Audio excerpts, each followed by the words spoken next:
Another thing that's connected to this is as soon as I have engagement, meaning I know I can get my dog to pay attention to me, we start to develop our rituals. And rituals are the cues for the dog about what's coming, when they're supposed to pay attention to and when they're not. And for our working dogs, we have extremely elaborate rituals, meaning I tell my dog beforehand in a different way what we're doing. Like I have a different ritual for search work. I have a different ritual for beginning obedience work. I have a different ritual for tracking. I have a different ritual for a variety of different behaviors, right? And that way I tell my dog before we do what we're going to do, right?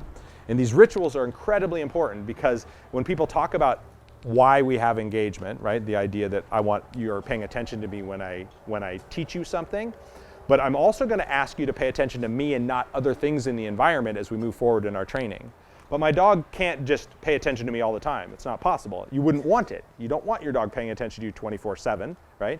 Not only is it impossible for them to concentrate that amount of time, but you wouldn't want your dog following around staring at you all the time. You want them to be able to turn it off and on. So how do they know when and where it's appropriate? I have to build in a way of telling them, right, when it is. Telling them when to pay attention and telling them when they can stop. So as soon as I have something to prompt, I begin to cue the dog before I do my engagement work. And I make a cue that I can transfer to new locations. So don't make the cue something that won't be there in the end. So here's the big deal. We were talking before about letting your dog out and then getting ready to train while your dog's out, right? So I got my bait pouch. I let my dog out. My dog's watching me. I put on my bait pouch. I fill it up with my stuff. I go get their leash. I go out my thing. And now we start training, right? That's my ritual, right? Now later on, I'm walking with my dog out in the park, and I don't have my bait pouch on. I don't have any of that stuff on. Is that dog going to pay attention to you? No, right? Because the whole signaling system for that was that. They had to see the food. They had to see the pouch. They had to see this ritual, right? So my ritual needs to be independent of that. In the beginning, it doesn't matter if I have the bait pouch there, but that's got to go away.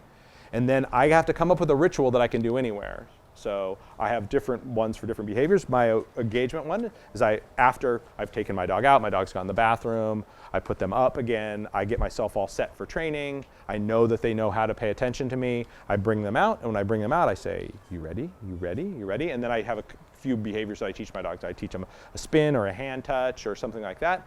These little reward-based behaviors I've taught them. I do those, and then I go straight into engagement. First it's ready, ready to work, and then straight into, yes, engagement, we do our thing, and then we build on that. And then once I have that, I go practice that in different places.